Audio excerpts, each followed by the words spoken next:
آج کی اس بابرکت محفل میں مجلس میں قربانی کے مسائل کے حوالے سے سوال و جواب کا سلسلہ ہوگا۔ آپ لوگ سوالات کو پہلے تو دھیان سے سنیں، پھر حضرت کے جو جوابات ہوں اس کو اس سے بھی زیادہ دھیان سے سنیں، اور آپ میں سے کوئی بیچ میں سوال کرنا چاہتا ہے وہ بھی کر سکتا ہے، اس کی بھی اسے اجازت رہے گی۔ بلا تاخیر ہم حضرت سے سب سے پہلے سوال کریں گے۔ اجازت قربانی کی فضیلت کے حوالے سے کہ کیا زکوٰۃ اور قربانی واجب ہونے کے درمیان کوئی فرق ہے؟ کیا زکوٰۃ اور قربانی واجب ہونے کے درمیان کوئی فرق ہے؟ اس کی حضرت سب سے پہلے وضاحت فرمائیں۔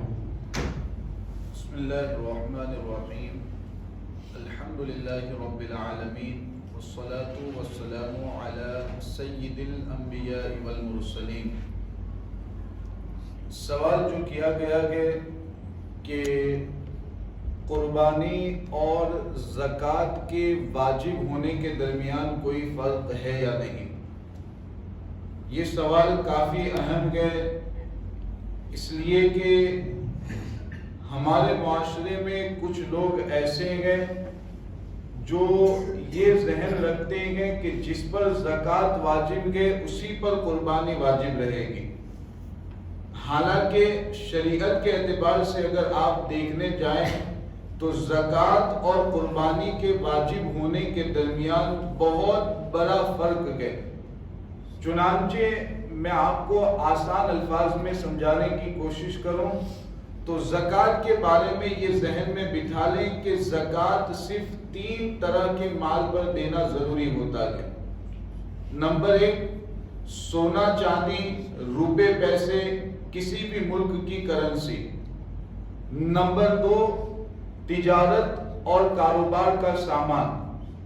اور نمبر 3، سائمہ جانور، ایک خاص طرح کے جانور ہوتے ہیں، جانور پالنے والے جو ہوتے ہیں ان کے لیے یہ تیسرا مسئلہ ہے سائمہ جانور کا۔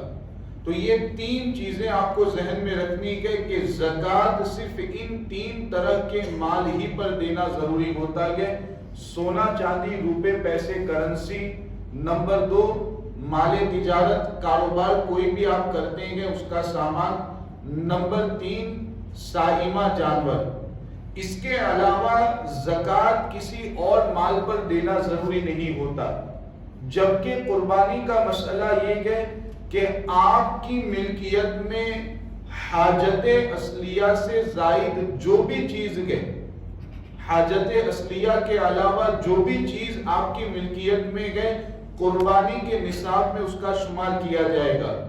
2-3 مثالیں دے کر کے میں آپ کو سمجھانے کی کوشش کرتا ہوں۔ آپ کے پاس 2 موبائل ہیں، ایک موبائل کو آپ استعمال کرتے ہیں، دوسرا موبائل ایسے ہی گھر پر پڑا ہوا ہے۔ وہ دوسرا موبائل آپ نے بیچنے کی نیت سے نہیں لیا بلکہ ایسے ہی اپنے استعمال کے لیے لیا تھا۔ اب وہ دوسرا موبائل آپ کے گھر پر پڑا ہوا ہے، تو یہ جو دوسرا موبائل گھر کے پر پڑا ہوا ہے اس کا استعمال نہیں ہوتا ہے، تو اس دوسرے موبائل پر زکوٰۃ واجب نہیں ہوگی۔ اگر آپ زکوٰۃ کا حساب کرتے ہیں تو وہ دوسرا موبائل چونکہ تجارت کے لیے، کاروبار کے لیے آپ نے نہیں لیا ہے تو اس پر زکوٰۃ دینا واجب نہیں ہوگا، لیکن قربانی کا جب نصاب آپ شمار کریں گے تو اس موبائل کی قیمت کو بھی اس میں ملایا جائے گا۔ کیوں؟ اس لیے کہ موبائل آپ کے پاس حاجت اصلیہ سے زائد گئے، آپ کی ملکیت میں گئے، اس کا حساب کیا جائے گا۔ ایک دوسری میں آسان مثال دیتا ہوں اور بہت اہم مثال ہے جس کے حوالے سے ہمارے یہاں عام طور پر لوگ مسئلہ نہیں جانتے ہیں۔ آپ یہ جانتے ہوں گے کہ ہمارے گھروں میں یہ عام طور پر رواج ہوتا ہے کہ جب عورتیں شادی کر کے آتی ہیں تو وہ اپنے میکے سے کچھ زائد برتن لے کر کے آتی ہیں۔ وہ برتن جب شادی کے بعد عورت گھر پر آتی ہے تو تاپ میں رکھ دیے جاتے ہیں۔ وہ زائد برتن ایسے ہوتے ہیں کہ جن کا استعمال کبھی بھی نہیں ہوتا کہ جو استعمال نہیں کیے جاتے ہیں کہ ایسے ہی زائد برتن رکھے ہوئے رہتے ہیں. تو یہ جو زائد برتن گھروں میں رکھے ہوئے رہتے ہیں زکوٰۃ میں ان برتنوں کی قیمت کو نہیں ملایا جائے گا، لیکن قربانی میں ان برتنوں کی قیمت بھی دیکھی جائے گی. اگر والدہ برتن لے کر کے آئیں گے تو ان برتنوں کی قیمت کو والدہ کے پاس جو سونا چاندی ہے سب کو ملا کر کے دیکھیں گے کہ چاندی کا جو نصاب ہے یعنی آج کے زمانے کے اعتبار سے تقریباً 47,000 کے قریب ہوتا ہے. تو اتنے نصاب کو اگر اس کی قیمت پہنچ جاتی ہے تو ان برتنوں کی قیمت کی وجہ سے بھی قربانی واجب ہو جائے گی، لیکن زکوٰۃ میں اس کا شمار نہیں کیا جائے گا. تو یہ آسان الفاظ میں نے آپ کو سمجھا دیا کہ قربانی جس پر واجب ہو، زکوٰۃ جس پر واجب ہو اسی پر قربانی واجب ہو ایسا کوئی ضروری نہیں ہے. بہت ساری صورتیں ایسی ہوں گی کہ قربانی تو واجب ہے لیکن زکوٰۃ ایسے شخص پر واجب نہیں ہے. شوکیس وغیرہ کے اندر سب چیزیں طرح طرح کی دیکھنے کے لائق لوگ فرنیچر وغیرہ رکھتے ہیں تو اس کے بارے میں وہ بھی حاجت اصلیہ سے زائد ہی ہے. اس طرح کی جو زینت کے لیے، آرائش کے لیے جو بھی گھر میں چیزیں رکھی جاتی ہیں، چاہے وہ برتن ہو یا اس کے علاوہ کوئی دوسری چیز ہو، وہ بھی حاجت اصلیہ سے زائد ہے. اس کی بھی قیمت دیکھی جائے گی.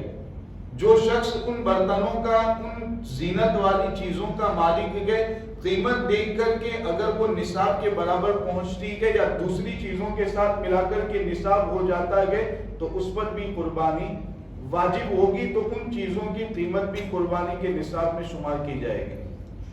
موبائل کے بارے میں یہ کہا گیا کہ جو استعمال میں نہ آتا جی تو اس کی قیمت کا اعتبار ہوگا، لیکن وہ موبائل گھر پہ بچے گیم وغیرہ کے لیے یوز کرتے ہیں، ملکیت تو والدی کی ہے لیکن اس کو استعمال کرتے ہیں گیم کھیلنے کے لیے، تو اب اس کی بھی قیمت کا کیا ہوگا؟ اگر صرف گیم کے لیے اس موبائل کا استعمال ہوتا ہے کہ بچے صرف گیم اس میں کھیلتے ہیں، اس کے علاوہ موبائل کا کوئی استعمال نہیں ہوتا ہے، تو گیم کھیلنے کے لیے موبائل کا استعمال یہ حاجت اصلیہ میں نہیں ہے، لہذا اس موبائل کی قیمت کو بھی شمار کیا جائے گا.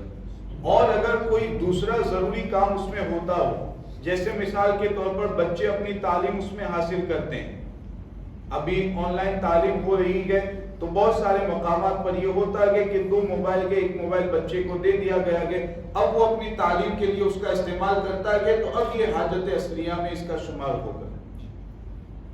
ماشاءاللہ، سبحان اللہ، جزاک اللہ. دوسرا سوال یہ حضرت، اگر 2 منزلے کا 2 مال کا مکان ہے اور ایک مال میں، ایک منزلے میں وہ شخص رہتا ہے مالک مکان، اور دوسرا منزلہ، دوسرا مال خالی پڑا ہوا ہے اور اس میں وہ رہتا نہیں ہے، تو دوسرے منزلے کا یا دوسرے مال کا کیا حکم ہوگا؟ کیا اس کو بھی قربانی کے نصاب میں شمار کیا جائے گا یا نہیں کیا جائے گا؟ ابھی میں نے شروع میں آپ کے سامنے جو گفتگو کی ہے یہ بھی اسی کی ایک مثال آپ سمجھ لیجئے کہ اگر 2 منزلہ 2 مال کا مکان کے 2 منزلہ مکان کے نیچے والی منزل میں کوئی رہتا ہے، اوپر والی منزل ایسے ہی خالی پڑی ہوئی ہے، اس کا استعمال نہیں ہوتا کہ اس کو وہ مالک مکان اس میں رہتا نہیں ہے، تو وہ جو اوپر والی منزل ہے زکوٰۃ میں اس کا شمار نہیں کیا جائے گا، چونکہ آپ نے بیچنے کے لیے اس کو نہیں لیا گیا، یا تو خود اپنے رہنے کے لیے لیا گیا یا اپنے رہنے کے لیے آپ نے اس کو بنایا گیا، تو زکوٰۃ میں اوپر والی منزل کی کتنی بھی قیمت ہو اس کا شمار نہیں کیا جائے گا. لیکن جب قربانی کا نصاب آپ شمار کرنے بیٹھیں گے تو قربانی میں اوپر والی منزل کی جتنی قیمت ہے اس کو بھی شمار کیا جائے گا. بلکہ فقہائے کرام نے یہاں تک لکھا ہے کہ اگر 4 کمرے کا مکان ہے آپ کا، 2 کمرے آپ استعمال کرتے ہیں، 2 کمرے میں رہتے ہیں اور باقی 2 کمرے ایسے ہی خالی پڑے ہوئے ہیں، ان کا استعمال نہیں ہوتا ہے، تو ان 2 کمروں کی قیمت کو بھی قربانی کے نصاب میں شمار کیا جائے گا. یہ بہت پیچیدہ مسئلہ ہے قربانی کا، اور میں یہ سمجھتا ہوں کہ ہمارے یہاں بہت سارے لوگ ایسے ہوں گے کہ قربانی کے حوالے سے علم نہ ہونے کی وجہ سے ان پر قربانی تو واجب ہوتی ہوگی لیکن وہ قربانی ادا نہیں کرتے ہوں گے. اس لیے اس کو باریکی کے ساتھ سمجھ لیں. ایک چیز ذہن میں بٹھا لیں کہ جو چیز ہم اپنی حاجت اصلیہ کے لیے استعمال کرتے ہیں یعنی زندگی گزارنے کے لیے جس کا استعمال کرتے ہیں اس کے علاوہ جو بھی چیز ہمارے پاس ہے اس کو قربانی کے نصاب میں شمار کیا جائے گا, اس کی قیمت کا اعتبار کیا جائے گا. یہ چیز اپنے ذہن میں بٹھا لیں. اب وہ زائد کمرہ گئے, زائد منزلہ گئے, زائد مکان گئے, زائد دکان گئے, زائد موبائل گئے, زائد گاڑی گئے, جو بھی گئے سب کا شمار قربانی میں کیا جائے گا. جبکہ زکوٰۃ میں جیسا میں نے آپ کو بتایا کہ 3 طرح کے مال ہی پر زکوٰۃ دینا شریعت کے اعتبار سے ضروری ہوتا ہے.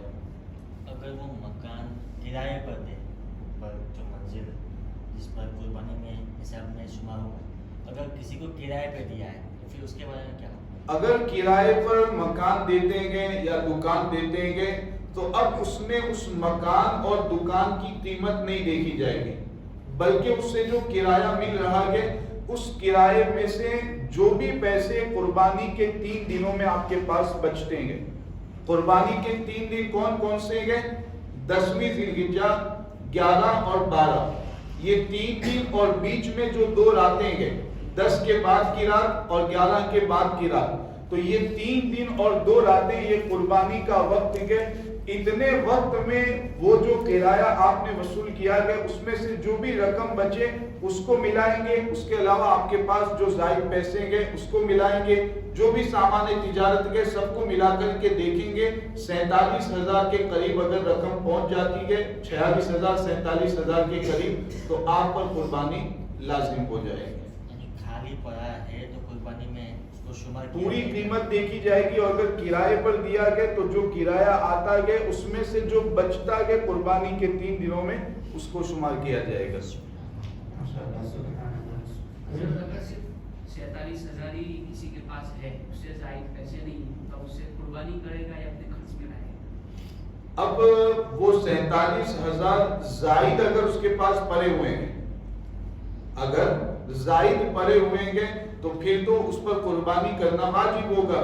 اور اگر کسی ضرورت میں استعمال کرنا ہے یا پھر یہ ہے کہ اس پر قرضہ ہے مثال کے طور پر اور 47,000 ہیں, قرضہ ادا کرے گا تو اب 47,000 نہیں بچیں گے, تو اس صورت میں اس پر قربانی واجب نہیں ہوگی. یعنی شاید کہنے کا مطلب یہ کہ 47,000 گھر میں استعمال کے لیے نہیں, تو استعمال کے لیے تو گھر میں کھانے پینے کا سامان موجود ہے, تو اب وہ 47,000 زائد ہی مانے جائیں گے. ماشاءاللہ, جزاک اللہ.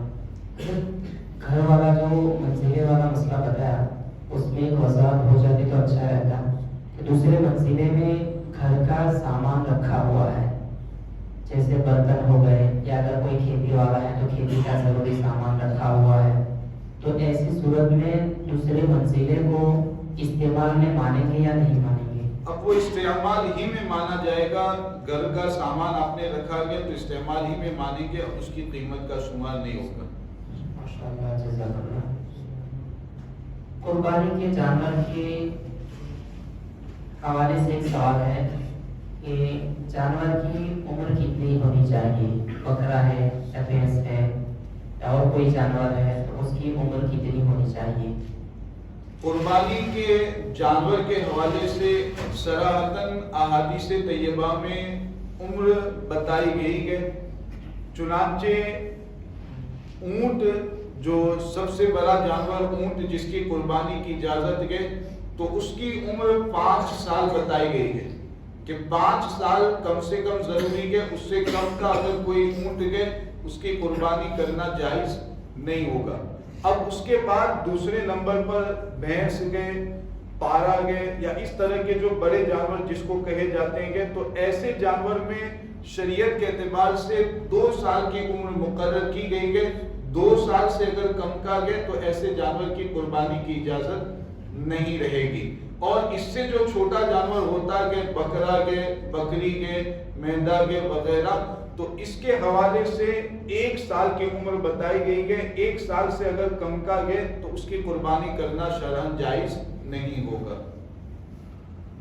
اگر بکرا ہے, وہ اس کی عمر 7 سے کم ہے، 10 مہینے ہے، 9 مہینے یا 8 مہینے، مگر اس کی پرورش اس طرح ہوئی ہے کہ وہ دکھنے میں سال بھر کا یا سال سے زیادہ کا لگتا ہے، تو اس کی قربانی ہو سکتی ہے یا نہیں؟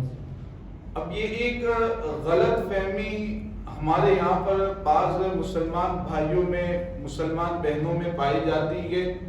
یاد رکھیں کہ ایک شریعت کے اعتبار سے ایک مسئلہ یہ بیان کیا گیا ہے کہ مینڈا جس کو ہم گھیٹا کہتے ہیں، تو گھیٹے میں شریعت کے اعتبار سے یہ رخصت و اجازت دی گئی ہے کہ اگر وہ 6 مہینے کا، 7 مہینے کا، 8 مہینے کا، 9 مہینے کا گئے، یعنی 1 سال سے کم عمر کا گئے، لیکن دکھنے میں اتنا موٹا فربا گئے کہ دیکھنے والا کوئی بھی اس کو دیکھ کر کے کہتا ہے کہ یہ تو 1 سال کا یا 1.5 سال کا لگ رہا ہے۔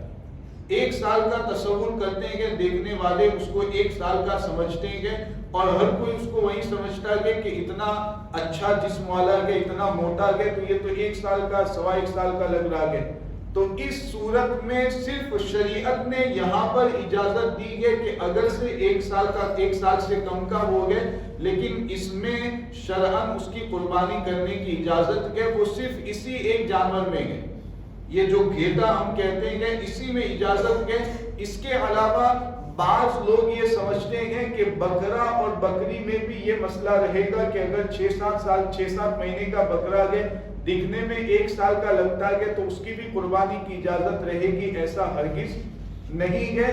بکرا بکری کو، بھینس پارا وغیرہ، اونٹ جو ہے، تو اس کی جو مقررہ عمر بتائی ہے اس سے 1 دن بھی اگر کم عمر کا ہے تو شرعاً اس کی قربانی کی اجازت نہیں ہوگی، اگرچہ دیکھنے میں کتنا ہی موٹا ہو، دیکھنے میں کتنا ہی فربا ہو۔ تو یہ 2 چیزیں اچھی طرح ذہن میں بٹھا لیں۔ گھیٹے کے حوالے سے شریعت نے اجازت اور رخصت دی ہے، مینڈے کے حوالے سے۔ اس کے علاوہ جو باقی جانور ہیں اس میں وہی عمر ہونا ضروری ہے جو پہلے بیان کی گئی۔ مطلب کہ اعتبار سے کس سال کا اعتبار ہوگا، یعنی کہ انگریزی سال کا یا اسلامی سال کا؟ اسلامی سال ہی کا اعتبار ہوگا۔ جتنے بھی شریعت کے مسائل بیان کیے جاتے ہیں جس میں یہ آتا ہے کہ مہینے، اتنے مہینے تک عدت میں رہنا ہے، اتنے مہینے تک یہ کام کرنا ہے، تو جہاں بھی شریعت کا مسئلہ بیان ہوتا ہے اس میں چاند کے اعتبار سے جو مہینہ ہوتا ہے اسی کا اعتبار کیا جاتا ہے۔ جیسے عورت کی عدت کا معاملہ رہتا ہے تو عدت میں جو آتا ہے 4 مہینہ اور 10 دن، تو یہ 4 مہینہ انگریزی سال کے اعتبار سے نہیں بلکہ اسلامی سال کے اعتبار ہی سے مانا جائے گا۔ اسی طریقے سے دیگر مسائل میں جہاں پر بھی سال کا، مہینے کا ذکر آتا ہے وہ انگریزی مہینے کے اعتبار سے نہیں ہوگا بلکہ اسلامی سال ہی کے اعتبار سے اس کو شمار کیا جائے گا۔ سبحان اللہ، سبحان اللہ۔ بعض گھروں میں ایسا ہوتا ہے حضرت کہ گھر کے جو ممبر ہیں ان میں سے 2-3 یا بیشتر قربانی کے نصاب کے مالک ہوتے ہیں، یعنی ان پر قربانی واجب ہوتی ہے، مگر ان گھروں میں ایسا ہوتا ہے کہ ایک قربانی پورے گھر والوں کی طرف سے کر دی جاتی ہے، یا پھر ایسا ہوتا ہے کہ اس سال گھر کے ایک ممبر کی طرف سے کی گئی، دوسرے سال گھر کے دوسرے ممبر کی طرف سے کی گئی، تو یہ دونوں صورتیں کیا صحیح ہے؟ ان کی قربانی درست ہوگی یا جو مالک نصاب ہیں ان پر ہر سال قربانی کرنا ضروری ہے؟ گھر کے جتنے بھی ممبر گئے، جتنے بھی افراد گئے جو مالک نصاب گئے یعنی شریعت کے اعتبار سے ان پر قربانی کرنا واجب گئے، گھر کے بالغ ممبر جتنے بھی ایسے گئے ان تمام کی طرف سے قربانی کرنا یہ شرعاً واجب گئے۔ یہ طریقہ جو بعض ہمارے عوام کے درمیان رائج گئے اور بعض لوگ اس کے حوالے سے سوالات بھی کرتے ہیں اور اس کے حوالے سے پوچھتے بھی ہیں، تو یہ غلط طریقہ ہے کہ ایک کی طرف سے 1 سال، ایک کی طرف سے گھر کے دوسرے ممبر کی طرف سے دوسرے سال، تیسرے سال تیسرے ممبر کی طرف سے، یا ایک چھوٹا جانور لے کر کے، بکرا بکری وغیرہ لے کر کے اسی کو ذبح کر دیا جائے اور یہ سمجھا جائے کہ تمام گھر کے ممبر کی طرف سے قربانی ادا ہو گئی۔ یہ بالکل غلط خیال ہے۔ یاد رکھا جائے کہ گھر کے جتنے بھی ممبر ایسے ہیں جو مالک نصاب ہیں، آپ حضرات آج ہی اپنے گھر جا کر کے اگر اس سے پہلے مشورہ نہ کیا ہو تو گھر جا کر کے اپنے بیٹوں، اپنے بہو، اپنی بیوی جو بھی ہے ان سے مشورہ کر لیں. جتنے بھی بالغ افراد اور ممبر ایسے ہیں جو مالک نصاب ہیں، آپ ان کا حساب کر لیں اور ان کے اعتبار سے یا تو بڑا جانور سب کی نیت سے خرید لیں یا پھر حصے لکھوا کر کے ان کے واجب کو آپ ادا ضرور کریں. تو اس بات کا لحاظ رکھنا کہ ایسا نہ ہو کہ ہمارے گھر کے ممبر میں کوئی ایسا ہے جس پر قربانی واجب ہے لیکن ہم اس کی طرف سے قربانی ہمارے یہاں نہیں کی جاتی ہے، جس کی وجہ سے وہ ہر سال گنہگار ہو رہا ہو. اگر ذمہ دار اپنے ماتحت کی قربانی کرے گا تو ہر ایک کی اجازت لینی ہوگی یا اپنی طرف سے کرے تو سب کی طرف سے ہو جائے گی؟ گھر میں والد صاحب جیسے اگر کوئی بڑا جانور خریدتے ہیں، اس میں شریعت کے اعتبار سے دو صورتیں بتائی گئی کہ بالغ اولاد، گھر میں جو بالغ اولاد ہے یا گھر میں جو بیوی ہوتی ہے، تو اگر ان کا خرچہ آپ ہی دیتے ہیں، یعنی والد صاحب ہی ان کا خرچ دیتے ہیں، جو کچھ خرچہ ہوتا ہے والد صاحب ہی سب کچھ خرچہ دیتے ہیں، تو اس صورت میں شریعت نے بتایا ہے کہ اگرچہ صراحتاً آپ اجازت نہ دیں لیکن ان کی طرف سے اجازت مانی جاتی ہے. سب سمجھتے ہوتے ہیں کہ والد صاحب جو کر رہے ہیں وہ ہمارا بھی حصہ اس میں شامل کر رہے ہیں، تو ان کی طرف سے اجازت صراحتاً لینے کی ضرورت نہیں ہوگی، جبکہ والد صاحب ہی اپنی بالغ اولاد اور اپنی بیوی وغیرہ کا جو بھی خرچ ہے والد صاحب ہی کرتے ہیں. لیکن اگر مان لیجئے ایسا ہے کہ والد صاحب کے دو بیٹے ہیں، دونوں اپنی شادی کے بعد الگ رہتے ہیں، ایک ہی بڑا گھر ہے، اس میں دونوں فیملی ممبر الگ رہتے ہیں، کھانا پینا سب کچھ ان کا الگ ہوتا ہے، والد صاحب والدہ دونوں کا کھانا پینا سب کچھ الگ رہتا ہے، یا ایک بیٹا ساتھ میں رہتا ہے باقی بیٹے الگ اپنی فیملی کے ساتھ رہتے ہیں، تو اس صورت میں اب اگر ان بیٹوں کی طرف سے قربانی کرنا والد صاحب چاہتے ہیں جو الگ رہتے ہیں، ان کی اجازت لینی ضروری ہوگی، بغیر اجازت کے قربانی کرنے کی اجازت نہیں ہوگی. تو یہ دو صورتیں اس میں رہتی ہیں. قربانی کے حوالے سے، واجب کے حوالے سے ایک اہم سوال کیا گیا ہے، وہ یہ ہے کہ مثال کے طور پر میرے پاس 50,000 یا 60,000 روپے موجود تھے، مگر کسی بھائی کو کسی کو بطور قرضہ میں نے دی ہے. اب اس کی مدت یا تو لمبی ہے یا مانگنے کے باوجود وہ نہیں دے رہا، اور میرے پاس وہی 50-60,000 روپے تھے، اس کے علاوہ میرے پاس پیسے نہیں ہیں. تو کیا مجھ پر ایسی صورت میں جبکہ میرے پیسے میرے ہاتھ پر نہیں ہے قربانی کرنا ضروری ہوگی یا نہیں ہوگی؟ یہ کافی اہم سوال بھی ہے اور بہت سارے مسلمان بلکہ اہل علم اس کے حوالے سے حکم نہیں جانتے ہیں. اگر آپ کو کسی کے پاس سے قرضہ لینا گئے، آپ نے کسی کو قرضہ دیا گئے، اسی طریقے سے جہاں ایف ڈی آپ رکھتے ہیں بینک وغیرہ میں، تو ایف ڈی کی رقم بھی شریعت کے اعتبار سے قرضے ہی کی حیثیت رکھتی ہے. ایل آئی سی میں آپ نے رقم رکھی ہے وہ بھی قرضے ہی کی حیثیت رکھتی ہے. تو اس طرح کی جو اسکیم میں پیسے آپ جمع کرتے ہیں یا کسی مسلمان بھائی کو آپ پیسے دیتے ہیں، کسی کے پاس سے بھی آپ کو پیسے لینے گئے، اب آپ کے پاس ان پیسوں کے علاوہ کوئی اور پیسے یا مال تجارت نہیں ہے. جیسے مثال بیان کی گئی کہ 50,000 روپے آپ سے لینے گئے، اس کے علاوہ کچھ بھی اس شخص کے پاس نہیں گئے، تو اس صورت میں اب شریعت نے یہ حکم بتایا گیا کہ یہاں یہ دیکھا جائے گا کہ قربانی کے جو 3 دن گئے، ان 3 دنوں میں اگر آپ وہ پیسے مانگے، آپ وہ پیسے لینا چاہیں تو آپ لے سکتے ہیں. ایسی اگر کنڈیشن ہے، ایسی حالت ہے کہ آپ پیسے مانگیں گے تو وہ آپ کو قربانی کے 3 دنوں میں یا اس سے پہلے وہ پیسے آپ کو دے دے گا. تو اس صورت میں اب آپ پر واجب ہے کہ ان پیسوں کو آپ مانگے قربانی کے دن سے پہلے یا قربانی کے دنوں میں، پھر ان پیسوں کی وجہ سے قربانی کرنا آپ پر واجب ہو جائے گا. لیکن اگر معاملہ اس طرح کا ہے کہ آپ پیسوں کا مطالبہ کریں گے، پیسے مانگیں گے، تب بھی آپ کو پیسے نہیں ملیں گے، بلکہ آپ نے کوشش بھی کر لی پیسے حاصل کرنے کی، لیکن سامنے والا آپ کو نہیں دیتا گئے، قربانی کے 3 دنوں میں وہ پیسے آپ کو نہیں ملتے گئے، اس کے علاوہ آپ کے پاس کچھ بھی نہیں گئے، تو وہ پیسے جو دوسرے کے پاس سے آپ کو لینے گئے، ان پیسوں کی وجہ سے آپ پر قربانی واجب نہیں ہوگی، جبکہ قربانی کے 3 دنوں میں یا اس سے پہلے آپ کو وہ پیسے نہیں مل پاتے۔ ماشاءاللہ، سبحان اللہ۔ حضرت اس میں یہ جو کمپنیوں میں ہمارے بھائی نوکری کرتے ہیں، ان کا پی ایف وہاں پر ہر مہینے کمپنی میں رہتا ہے، موجود رہتا ہے، تو اس پی ایف کا بھی یہی حکم ہوگا؟ پی ایف بھی قرضے ہی کی حیثیت رکھتا ہے، لہذا اس کا بھی وہی حکم رہے گا۔ پی ایف کی جو رقم ہے اس کے علاوہ آپ کے پاس رقم ہے تو پھر الگ بات ہے، ورنہ وہی صرف رقم ہے تو اب اس میں بھی یہی بالکل صورت رہے گی۔ سبحان اللہ، ماشاءاللہ۔ رات میں بعض لوگ قربانی کرتے ہیں یا قربانی کرنا چاہتے ہیں، اب وہ بعض لوگ یوں کہتے ہیں کہ دن میں ذبح کرنے والے، جمع اتارنے والے موجود نہیں رہتے، اس لیے رات میں کرتے ہیں، وہ آسانی سے مل جاتے ہیں، یا گائے وغیرہ رات میں ذبح کرنا چاہتے ہیں 10ویں کی رات کو، 11ویں کی رات کو یا 12ویں کی رات کو، تو اس کی اجازت ہوگی رات میں؟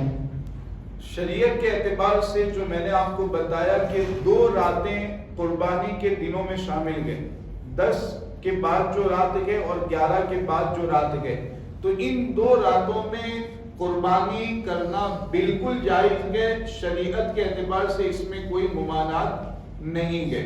اصل میں یہ ایک غلط فہمی اور غلط خیال جو ہماری عوام کے درمیان عام ہو چکا ہے، اس کی وجہ یہ ہے کہ حدیث پاک میں اللہ کے رسول علیہ الصلوۃ والسلام نے اس زمانے کے اعتبار سے رات میں قربانی کرنے سے منع فرمایا تھا۔ اس زمانے کے اعتبار سے وجہ یہ تھی کہ اس زمانے میں لائٹنگ کا انتظام نہیں رہتا تھا، دن کی طرح روشنی رات میں نہیں ہوتی تھی، تو اگر رات میں قربانی کی جاتی تو ہو سکتا ہے کہ اس کی جو 3 رگیں کاٹنا ضروری ہے، وہ 3 رگیں رات میں اندھیرے کی وجہ سے نہ کاٹ پائیں، یا دوسرے جو احکام شریعت کے اعتبار سے ضروری ہے، ہو سکتا ہے اندھیرے کی وجہ سے ان پر عمل نہ ہو سکے، تو اس وجہ سے اللہ کے رسول علیہ الصلوۃ والسلام نے اس سے منع فرمایا تھا۔ لیکن وہ جو وجہ تھی آج ہمارے زمانے میں وہ وجہ باقی نہیں رہی۔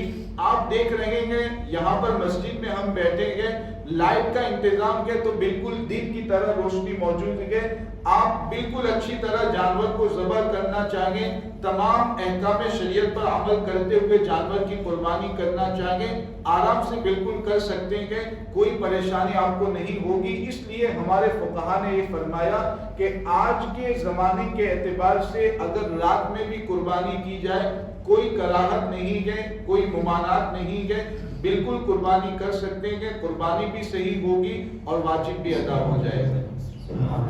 قرض والا جو مسئلہ بیان ہوا اس میں ایسا اگر کسی شخص کے پاس قرض دیا ہوا لیکن اس کے پاس کچھ رقم موجود ہے لیکن نصاب تک نہیں پہنچتی، تو ٹھیک ہے، پھر اس میں قرضہ والی رقم کو شمار کرنا ہے کہ نہیں کرنا ہے، 2 صورتیں بتائی ہیں جس میں قرضہ آپ کو مل سکتا ہے، تو پھر تو اس رقم کو جو آپ کے پاس موجود ہے وہ اور قرضے کی رقم دونوں کو ملا کر دیکھ لیں گے نصاب کے برابر ہے کہ نہیں، اور اگر قرضے والی رقم آپ کو نہیں مل پاتی ہے تو پھر وہ رقم جو آپ کے پاس موجود ہے جب نصاب کے برابر نہیں ہے تو قربانی آپ پر واجب نہیں ہوگی۔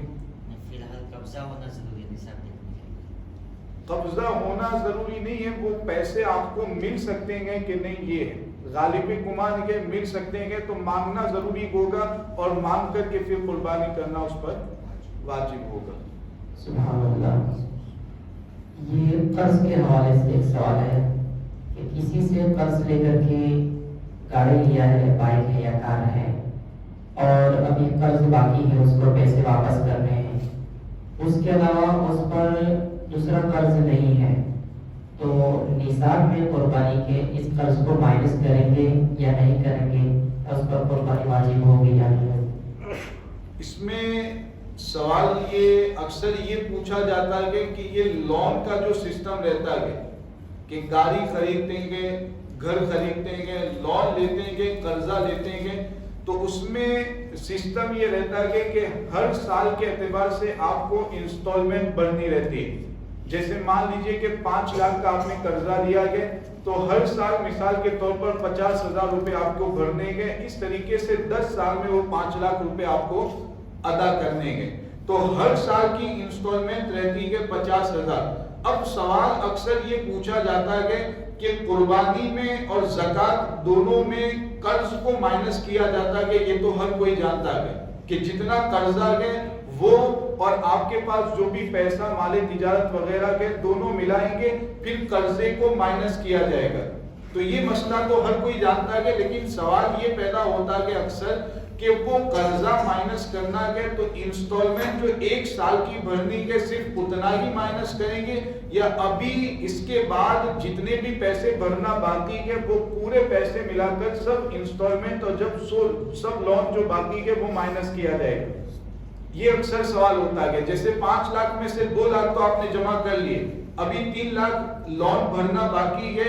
1 سال کے انسٹالمنٹ اگر ملا دیں گے تو 50,000 بنتے ہیں. تو 50,000 مائنس کریں گے یا پورے 3 لاکھ جو بھرنا باقی ہے وہ مائنس کریں گے. تو یاد رکھیں زکوٰۃ میں بھی اور قربانی میں بھی جتنے لون بھرنا باقی ہے ان تمام پیسوں کو مائنس کیا جائے گا. ایسا نہیں ہے کہ اس سال کی جو انسٹالمنٹ بھرنا ہے صرف اسی کو مائنس کریں گے. زکوٰۃ میں بھی یہی مسئلہ رہے گا اور قربانی میں بھی یہی مسئلہ رہے گا. تو جو بھی لون دیا گیا جتنے پیسے بھرنا باقی ہے اس کو مائنس کرنے کے بعد اب دیکھیں گے آپ کے پاس کتنے پیسے بچتے ہیں یا مال تجارت کے کتنا بچتا ہے. اس کے بعد اگر وہ نصاب کے برابر باقی رہتا ہے تو قربانی آپ پر لازم ہو جائے گی. سبحان اللہ. یہ قربانی کے جانور میں بڑے جانور میں ایک حصہ عقیقے کا ہے اور بقیہ حصے قربانی کے لیے ہے, تو اس کی نیت کیسے کی جائے گی؟ اولاً تو یہ ذہن میں رکھیں کہ عقیقے کا حصہ بھی شامل کر سکتے ہیں. قربانی کے 7 حصے جو ہوتے ہیں بڑے جانور میں, اس میں اگر عقیقے کا حصہ آپ رکھنا چاہتے ہیں تو اس کو بھی شامل کر سکتے ہیں. لڑکے کی طرف سے بہتر یہ ہے کہ 2 حصے رکھے جائیں. لڑکی کا عقیقہ کرنا چاہتے ہیں تو بہتر ہے 1 حصہ رکھا جائے.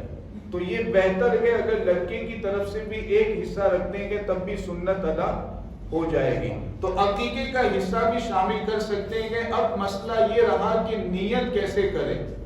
تو یاد رکھیں کہ زبان سے نیت کرنا کوئی ضروری نہیں ہے. پہلے تو اس مسئلے کو کلیئر کر لیں. ہمارے یہاں پر بالکل بہت سارے لوگ اس چیز کو اپنے ذہن میں بٹھائے ہوئے رہتے ہیں کہ زبان سے نیت کرنا ضروری ہے. چنانچہ تاکید اس پر کی جاتی ہے اور بار بار اس کے حوالے سے کہا جاتا ہے تو زبان سے نیت ضروری نہیں ہے. صرف جانور ذبح کرتے وقت بسم اللہ اللہ اکبر یہ اللہ کا نام لے کر جانور ذبح کرنا یہ حکم ہے. قربانی کی نیت کے قربانی بھی ادا ہو جائے گی, عقیقے کی نیت کے سنت آپ کی ادا ہو جائے گی. اب اگر زبان سے نیت کرنا چاہتے ہیں تو اس کا یہ طریقہ ہے کہ پہلے قربانی کی نیت کر لیں, اس کے بعد عقیقے کی نیت کر لیں. پہلے قربانی اس کے بعد عقیقے کی نیت اگر زبان سے کرنا چاہتے ہیں تو یہ طریقہ فقہاء کرام نے بیان فرمایا ہے. سبحان اللہ. جزاک اللہ. حضرت اگر جانور ذبح کرتے وقت جانور کی گردن الگ ہو گئی تو اس جانور کا گوشت پھر کھا سکتے ہیں یا سب سے پہلے تو اس کی قربانی ہوئی یا نہیں ہوئی؟ اگر گردن الگ ہو جاتی ہے تو اس کا حکم کیا ہوگا؟ ایسے جانور کی قربانی بھی صحیح ہو جائے گی اور اس کا گوشت کھانا بھی جائز ہوگا, بلکہ وہ گردن جو الگ ہو چکی ہے ذبح کرتے وقت اس گردن کو کھانا بھی جائز ہوگا. اس میں جو جائز حصے ہیں اس کو کھانا جائز ہوگا. اب یہاں پر ایک چیز یہ ذہن میں رکھیں کہ جانور کو ذبح کرنے میں شریعت نے ہمیں یہاں بھی ہماری رہنمائی فرمائی ہے. ایسا نہیں ہے کہ ہم جیسے چاہے اپنے طور پر جانور کو ذبح کریں. حضور علیہ الصلوۃ والسلام نے جانور ذبح کرنے کا طریقہ بھی ہمیں بتایا گیا اور وہ طریقہ یہ بتایا گیا ہے کہ جانور میں 4 رگیں ہوتی ہیں. اس طریقے سے 4 رگیں ہوتی ہیں. 2 رگ ایک دوسرے کے سامنے ہوتی ہے, ایک اوپر اور ایک نیچے. تو اس طرح 4 رگیں ہوتی ہیں. حضور علیہ السلام نے یہ طریقہ ہمیں بتایا ہے کہ ان 4 رگوں کو کاٹنا ہے. گلے پر جب آپ چھری چلائیں تو 4 رگوں کو کاٹنا ہے. جب چاروں رگیں کٹ جائیں تو اب اس کے بعد چھری چلانے کی ضرورت نہیں ہے. ایسے ہی آپ جانور کو پڑے رہنے دیں, خون نکلتا رہے گا, آہستہ آہستہ اس کا جسم ٹھنڈا ہوتا جائے گا. یہ جو بعض قصائی ہمارے یہاں پر کرتے ہیں کہ چاروں رگیں کٹنے کے بعد بھی چھری چلاتے رہتے ہیں, اور بعض لوگوں کو آپ نے دیکھا ہوگا کہ رگیں کاٹنے کے بعد اس کی گردن کو مروڑتے ہیں. یہ طریقہ آپ نے دیکھا ہوگا, بڑے جانور میں خاص طور سے ایسا کرتے ہیں. تو یہ بالکل غلط طریقہ ہے. آپ اس بات کا اہتمام کریں کہ قصائی کو لازمی طور پر اس بات سے بچنے کی تاکید کریں, اس لیے کہ 4 رگیں کٹنے کے بعد اگر اس طرح اس کی گردن کو مروڑا جائے یا اس پر زیادہ دیر تک چھری چلائی جائے تو یہ سخت ناجائز ہے. حضور علیہ السلام نے اس طریقے سے جانور کو تکلیف پہنچانے سے بہت سختی کے ساتھ منع فرمایا گیا. تو یہ یاد رکھا جائے کہ 4 رگیں کاٹنی ہے. ہاں اگر کم سے کم 3 رگیں بھی کٹ جاتی ہے جانور حلال ہوگا, لیکن سنت طریقہ یہی ہے کہ 4 رگیں کاٹی جائے. اس کے بعد چھری چلانا یا پھر گردن کو مروڑنا یہ تمام چیزیں غلط ہے. قصائی کو سختی کے ساتھ اس بات سے آپ منع فرمائیں. حضرت ذبح کرنے میں کبھی کبھی یہ ہوتا ہے کہ قصائی بھی پاس میں موجود رہتا ہے, اگر گھر کا کوئی شخص ذبح کرتا ہے پھر قصائی اس کے پاس سے چھری لے لیتا ہے, تو قصائی کو بھی بسم اللہ کہنا ضروری ہے, یا اگر وہ نہیں کہتا ہے اس کا کیا حکم ہوگا؟ اگر 3 رگیں ابھی نہیں کٹی گئی, اس سے پہلے قصائی نے چھری لے لی. جیسے کبھی کبھار ایسا ہوتا ہے کہ آپ نے جس امام کو یا گھر والے جو ذبح کرتے ہیں چھری چلانے کی کوشش تو کرتے ہیں لیکن وہ ذبح نہیں ہو پاتا ہے, تو جلدی قصائی یہ کرتا ہے کہ اپنے ہاتھ میں چھری لے کر کے ذبح کر دیتا ہے. تو یاد رکھیں کہ اس طرح چھری جتنے بھی لوگ چلاتے ہیں جب تک رگیں نہیں کٹیں گی تب تک بسم اللہ ہی اللہ اکبر کہتے رہنا اور اللہ کا نام لیتے رہنا یہی مناسب ہے. لہذا قصائی کو پہلے سے آپ تاکید کر دیں کہ اگر بیچ میں چھری آپ لیتے ہیں میرے پاس سے تو آپ بھی اللہ کا نام لیتے رہیں, تاکہ جو رگیں کٹنے کے وقت تک اللہ تعالیٰ کا نام لینا ہے وہ نام باقی رہے اور جانور حلال ہو. تو اللہ کے نام سے ذبح کرنا ہے. جو بھی چھری پر ہاتھ رکھتے ہیں 2 لوگ ہیں, ایک آدمی ہے, 3 ہے, سب کے لیے اللہ کا نام لینا ہے. ہاں جو جانور کے پاؤں پکڑتے ہیں اس کا جسم پکڑتے ہیں ایسے لوگوں پر اللہ کا نام لینا ضروری نہیں ہے. اگر وہ خاموش بھی رہتے ہیں تب بھی جانور ذبح ہو جائے گا, وہ حلال ہو جائے گا, قربانی اس کی صحیح ہو جائے گی. ایک سوال یہ ہے, بہت اچھا سوال ہے, کہ گھر میں 3-4 بھائی ہیں اور سب مالی کے حساب ہیں. اب جو بڑے بھائی ہیں ماشاءاللہ وہ سب کے پیسے دے دیتے ہیں, تو جو سب کے پیسے دیتے ہیں تو سب کی قربانی ہو جائے گی, اپنی طرف سے سب کے پیسے دے دیتے ہیں, سب بھائیوں کی قربانی ہو جائے گی, یا بھائیوں کی اجازت لینی ضروری ہے, یا ان کو اطلاع دینا ضروری ہے؟ 3 بڑے بھائی ہیں تو اس میں 3 بھائی فیملی کے ساتھ رہتے ہوں گے, اپنا کھانا پینا سب کچھ الگ ہی رہتا ہوگا, ساتھ ہی میں ہے الگ ہے, لیکن وہ سب کے پیسے دینے کا نہ ہی بھولتے ہیں. تو ٹھیک ہے, اس صورت میں اجازت لینا ضروری ہوگا. باقی 2 چھوٹے بھائی جو ہیں ان کی اجازت لے لیں, ان سے بات چیت کر لیں کہ میں آپ کا حصہ بھی اپنے جانور میں رکھوں گا یا بڑا جانور خریدوں گا, اس میں آپ کا بھی حصہ رہے گا. اس طرح اجازت لے لے تو باقی جو 2 چھوٹے بھائی ہیں ان کی بھی قربانی ادا ہو جائے گی. اب پیسے لینا ہے بڑے بھائی کو دونوں چھوٹے بھائی کے پاس سے, اب وہ اسے معاف کرنا چاہتے ہیں تو معاف کر سکتے ہیں, کوئی مسئلہ نہیں ہے, لیکن اجازت لینا ضروری ہوگا. بات چیت کر لیں, اجازت لے لیں, اور عام طور پر بات چیت ہوتی ہی ہے, اجازت لے ہی لیتے ہیں. تو اجازت لینے کے بعد کرتے ہیں تو قربانی ان کی بھی ادا ہو جائے گی, واجب ادا ہو جائے گا. اب وہ پیسے لیتے ہیں یا نہیں لیتے ہیں اس سے کوئی مسئلہ نہیں ہے, نہیں لیتے ہیں تب بھی ان کی قربانی ادا ہو جائے گی, واجب ان کا ثابت ہو جائے گا. اجازت نہیں لیتے, میسج کے ذریعے بتا دیتے ہیں یا پھر صرف خبر دے دیتے ہیں. تو کسی بھی طریقے سے ان کو علم ہو جائے دونوں چھوٹے بھائی کو کہ بڑے بھائی ہمارا بھی حصہ رکھنے والے ہیں, اب وہ میسج کے ذریعہ کسی بھی طریقے سے مشورہ ہو جائے، بات چیت ہو جائے تو اجازت کے لیے اتنا کافی ہے۔ آج کل بکرے تول پہ ملتے ہیں، جی، وہ لینا جائز ہے یا نہیں؟ وزن پر بکرے یا بڑے جانور یا کوئی بھی جانور وزن پر جو بکتا گئے تو اس میں اصل جو حدیث پاک اگر آپ دیکھیں گے اور فقہائے کرام کے اقوال دیکھیں گے تو اب تک اس کے حوالے سے یہی حکم تھا کہ اس طریقے سے وزن سے جانور بیچنا جائز نہیں۔ صرف ایک مرغی کے بارے میں چونکہ عام رواج ہو چکا ہے، پہلے ہی سے اس کا عام رواج ہو چکا ہے کہ اس کو وزن سے بیچنے کا عام رواج ہے، سب لوگ اس کو وزن سے بیچتے ہیں، تو اس لیے فقہاء نے اجازت دی ہے کہ مرغی میں تو اب تک اجازت رہے گی، لیکن دوسرے جو بڑے جانور گئے، بکرا بکری گئے، بڑے دوسرے جانور گئے، تو ان کے حوالے سے اصل حکم یہی ہے کہ وزن سے ان کو بیچنا جائز نہیں ہے۔ لیکن اگر کوئی جگہ ایسی ہے، کوئی ملک ایسا ہے، کوئی شہر ایسا ہے کہ وہاں پر عام رواج اس کا ہو چکا ہے، سب لوگ اسی طرح وزن سے اس کو بیچتے خریدتے ہیں، تو ایسی جگہ پر شریعت کے اعتبار سے رخصت و اجازت ملے گی، وزن سے جانور بیچنا اور خریدنا یہ جائز ہو جائے گا۔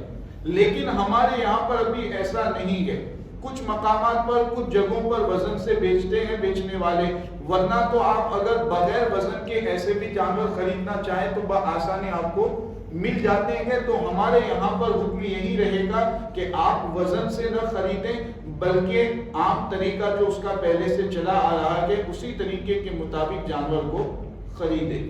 اگر کسی جگہ ایسا رواج ہو چکا ہے تو شریعت وہاں پر رخصت و اجازت دے گی۔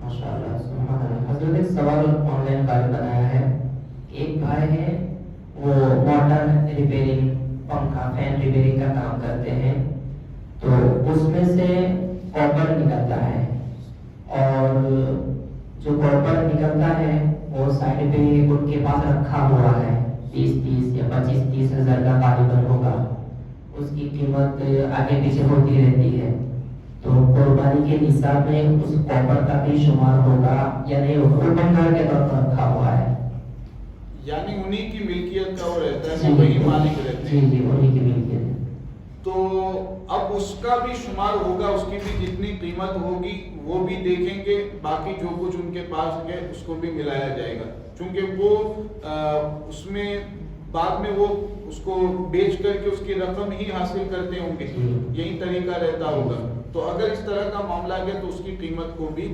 ملایا جائے گا۔ یہ جو عورتیں زیورات پہنتی ہیں سونے چاندی کے، تو ان کے استعمال میں ہر وقت رہتے ہیں، تو اس کا بھی شمار ہوگا قربانی کے نصاب میں، یا پہننے کی وجہ سے، استعمال کی وجہ سے ان کو قربانی لازم نہیں ہوگی، ایسا ہے؟ یہ بھی غلط خیال بعض عوام میں پایا جاتا ہے کہ سونے اور چاندی کے زیورات جن کو استعمال کیا جاتا ہے، عورتیں جن کو پہنتی ہے، تو جب پہنا جاتا ہے تو اب ایسی صورت میں ان کی قربانی، ان کو زکوٰۃ اور قربانی میں ان کو شمار نہیں کیا جائے گا۔ یہ غلط فہمی بعض لوگوں میں پائی جاتی ہے، اس کے حوالے سے سوال بھی کیا جاتا ہے، تو یہ غلط خیال ہے۔ سونے اور چاندی کے بارے میں یاد رکھیں کہ اس کو استعمال کرتے ہیں یا ایسے ہی اس کے زیورات پڑے ہوئے ہیں، دونوں صورتوں میں زکوٰۃ میں بھی اس کو شمار کرنا ہے، قربانی میں بھی اس کو شمار کیا جائے گا۔ سونے اور چاندی کے علاوہ باقی چیزوں کا حال یہ ہے کہ اگر آپ اس کو استعمال کرتے ہیں، اپنی ضرورت کے لیے اس کا استعمال کرتے ہیں، یوز کرتے ہیں، تو اس کا شمار نہیں ہوگا، لیکن سونے چاندی کے زیورات چاہے استعمال کرتے ہو تب بھی ان کا شمار کیا جائے گا، زکوٰۃ میں بھی اور قربانی میں بھی۔ سبحان اللہ، جزاک اللہ تعالیٰ خیرا۔ حضرت نے جو جوابات عنایت فرمائے ہیں اس کو دھیان میں رکھیں، اس پر عمل کریں اور دوسرے مومن بھائیوں تک بھی پہنچانے کی کوشش کریں۔ حضرت دعا کریں۔ ایک آخری بات میں اپنے طور پر عرض کر دیتا ہوں، کیونکہ بہت زیادہ اس کے حوالے سے غلط فہمی بھی پائی جاتی ہے، سوالات بھی کیے جاتے ہیں کہ زوال کے وقت قربانی کرنا، یہ آپ نے دیکھا ہوگا کہ عوام الناس اکثر یہ سمجھتی ہے کہ زوال کے وقت قربانی کرنے کی اجازت نہیں ہے، یہ خیال ہمارے یہاں پر پایا جاتا ہے، جانور ذبح کرنے کے لیے بلاتے بھی ہیں تو جلدی جلدی کرتے ہیں کہ 12 بجے 12:15 بجے زوال کا وقت شروع ہو جائے گا تو اس سے پہلے کام ختم کر لیا جائے. تو یہ جو خیال پایا جاتا ہے یہ بالکل غلط ہے. زوال کے وقت قربانی کرنا شرعاً جائز ہے, اس میں کوئی حرج نہیں ہے. یاد رکھیں, بہت اچھی اور اہم بات میں آپ کے سامنے پیش کر رہا ہوں, بالکل توجہ کے ساتھ سماعت کریں. 24 گھنٹے جو ہوتے ہیں ان میں سے شریعت نے یہ صرف زوال کا وقت یہ مکروہ وقت نہیں ہے, اس کے علاوہ 2 وقت اور ہوتے ہیں. صبح میں سورج جب نکلتا ہے جس کو طلوع آفتاب کا وقت کہا جاتا ہے, کہ آپ گھڑی میں دیکھ سکتے ہیں کہ طلوع آفتاب لکھا ہوا رہتا ہے, یعنی سورج نکلنے کا وقت. تو جب یہ مکروہ وقت شروع ہوتا ہے, طلوع آفتاب کا وقت ہوتا ہے, تو 20 منٹ تقریباً مکروہ وقت رہتا ہے. اس کے بعد دوسرے نمبر پر یہ جو زوال کا وقت ہماری عوام کہتی ہے, تو زوال کا وقت یہ بھی مکروہ وقت ہے, اور یہ 38 منٹ سے لے کر کے 45 منٹ تک یہ بدلتا رہتا ہے. مان لیجئے تقریباً 45 منٹ اس کا وقت رہتا ہے, عام طور پر بدلتا رہتا ہے کہ تقریباً 45 منٹ. اب تیسرا ایک زوال کا وقت ہوتا ہے سورج ڈوبتے وقت, جب سورج ڈوبتا ہے جس کو کہا جاتا ہے غروب آفتاب. آپ نے دیکھا ہوگا گھڑی میں اور بورڈ پر لکھا ہوا رہتا ہے کہ غروب آفتاب, تو وہ غروب آفتاب کا وقت بھی مکروہ وقت ہے, اور وہ بھی تقریباً 20 منٹ کا وقت رہتا ہے. تو اب یہ تینوں مکروہ وقت کو ملائیں گے تو 24 گھنٹے میں سے 1 گھنٹہ اور تقریباً 20 منٹ یہ مکروہ وقت رہتا ہے شریعت کے اعتبار سے. صرف زوال کا وقت نہیں ہے, باقی 2 وقت بھی مکروہ ہے. اب سوال یہ پیدا ہوتا ہے کہ مکروہ وقت کا مطلب کیا ہے, اور مکروہ وقت میں کیا کام کرنے کی اجازت ہے اور کیا کام کرنا شرعاً جائز نہیں ہے. تو مکروہ وقت میں 3 چیزیں ہیں جن کو کرنے کی شریعت کے اعتبار سے اجازت نہیں ہے. نمبر 1, مکروہ وقت میں کوئی بھی نماز پڑھنا جائز نہیں ہے. نفل نماز ہو, قضا نماز ہو, کوئی بھی نماز پڑھنا جائز نہیں ہے. صرف ایک نماز کی اجازت ہے, آج کی عصر کی نماز آپ نے نہیں پڑھی ہے, غروب آفتاب کا وقت ہو گیا ہے, تب بھی عصر کی نماز پڑھنے کی شریعت کے اعتبار سے اجازت ہے. تو مکروہ وقت میں نمبر 1 نماز پڑھنے کی اجازت نہیں ہے.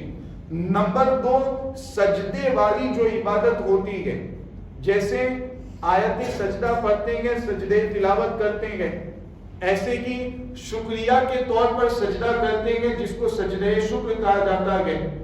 تو یہ جو سجدے والی عبادت ہوتی ہے اس کو بھی مکروہ وقت میں کرنا جائز نہیں ہے. نمبر 3, بہتر یہ ہے کہ مکروہ وقت میں قرآن کریم کی تلاوت نہ کی جائے. بہتر ہے مکروہ وقت میں قرآن کی تلاوت سے بچا جائے. یہ 3 چیزیں ایسی ہیں کہ مکروہ وقت میں ان کو کرنا منع ہے. اس کے علاوہ نماز جنازہ کے بارے میں حکم یہ رہتا ہے کہ اگر مکروہ وقت ہی میں جنازہ لایا گیا تو اس صورت میں مکروہ وقت میں نماز جنازہ پڑھنا جائز ہے, مکروہ وقت ہی میں نماز جنازہ پڑھ سکتے ہیں. ہاں اگر پہلے سے جنازہ موجود تھا پھر تاخیر کی گئی نماز جنازہ پڑھنے میں یہاں تک کہ مکروہ وقت شروع ہو گیا, تو اب نماز جنازہ پڑھنا بھی مکروہ وقت میں منع رہے گا. تو یہ 4 چیزیں ہیں. اس کے علاوہ جو بھی اچھا کام, جو بھی عبادت, جو بھی نیک کام آپ مکروہ وقت میں کرنا چاہے شریعت کے اعتبار سے جائز ہے. یعنی کیا مطلب, درود پاک اگر مکروہ وقت میں آپ پڑھنا چاہتے ہیں شریعت کے اعتبار سے جائز ہے. اللہ تبارک و تعالیٰ کے نام کا ذکر کرنا چاہتے ہیں شریعت کے اعتبار سے جائز ہے. کوئی وظیفہ پڑھنا چاہتے ہیں شریعت کے اعتبار سے جائز ہے. کسی بھی طرح کی تسبیح پڑھنا چاہتے ہیں